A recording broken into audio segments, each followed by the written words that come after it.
What is going on, everybody? We are back with another review, and this time we are reviewing the story of There's Something About Kyanna. This was directed by Kate Reidel, written by Peter Ivan, and premiered on episode 1 of Too Twisted. The episode was released August 14th, 2006. So Mathilda, I don't know how to pronounce her name, is the main lady in this. I don't know who plays the character. I feel like I've seen her somewhere before. However, yeah, I don't know. I don't know. She looks very familiar though. So, anyways, she's a writer. She's an author.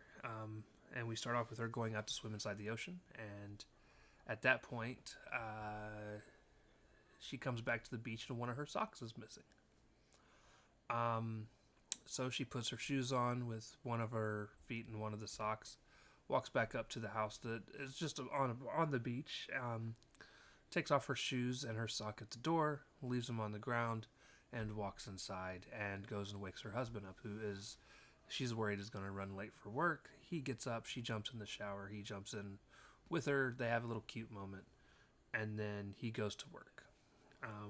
So while he's at work, she starts writing and she sees something in the water of the ocean that they're on the beach of. And she goes out there, and it's a really nice house, by the way. Like, beautiful, gorgeous, huge mansion. Huge beach mansion. Let's make that clear. It's not huge in, like, height, but it's just a big building.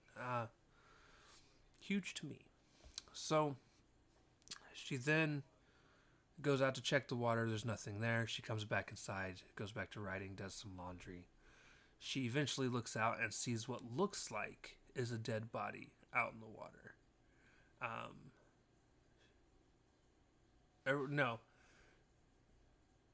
She goes back outside at some point during all of this, and one of her shoes is now missing. And she looks out in the water and is like, where the hell did it go? And you kind of, throughout the episode, get moments of something watching her. And during the big driving point of the episode when things are starting to get really tense, all of her shoes are like half missing. And at this point, I'm like, oh, she's going to lose a leg.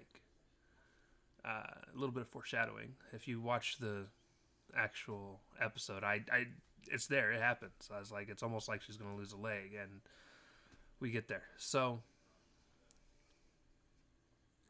she then proceeds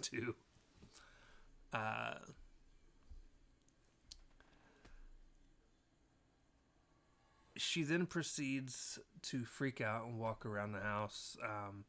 There's notes. One of them's written in like water in the middle of her floor. One was written in steam in a bath that she took that said "lose something" with a question mark. It's then at some point typed up at the bottom of her computer screen when she's freaking out and running around. And she goes to try and escape the house. And when she gets into the car, she starts the car and tries to open the garage door, and the garage door won't open. So she gets out and tries to lift the garage door with her hands.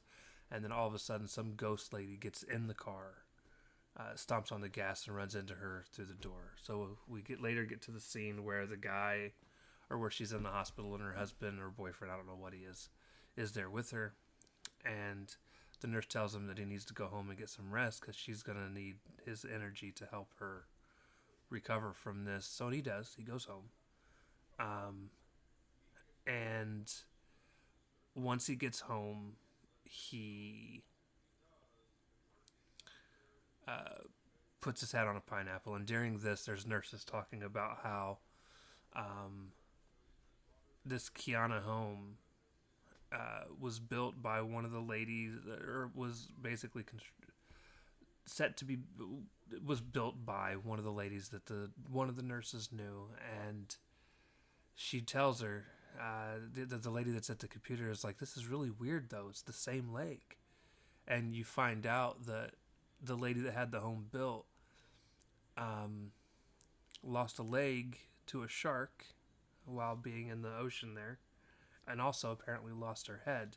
And when she says, when you find out, she's like, yeah, but she also lost her head. Because it was a real freaky coincidence, like same day, a year apart from each other, same leg that was taken. But then all of a sudden, when she says, yeah, but the thing you're forgetting about the story is she also lost her head, um, it pans back to the guy who just put his hat on the pineapple, and the hat's gone, and he's curious on where it went. And then all of a sudden, you get the eyes of the person that or killer or ghost or whatever from outside, and it zooms through the yard and up and towards him, and then you hear him scream as it fades to black. Um, with that being said, um, what do I think of this episode? This episode's already got me excited, and here's why. This definitely plays into a horror of being stalked by something. So we're already one for one in storytelling of it actually being horror, as opposed to sci-fi and stuff like that. Now, I'm not saying all of these are going to be horror, but I have hope. This is already one of the better anthology, single episode anthology shows, and we're half an episode in. Now, obviously, I'm jumping the gun. We won't know for sure long term until we watch more of this, but I did really enjoy this, and I am looking forward to getting into this next episode, Finding Frank. So, with that being said, though, guys, that is going to do the review. I loved it. We're going to keep this thing rocking. I got to record both of these back to back, and I might do 2 more, depending on what time it is. I'm kind of feeling it tonight. I wouldn't mind getting 4 of these done. So, with that being said, I love you guys. We'll see you next time. Peace.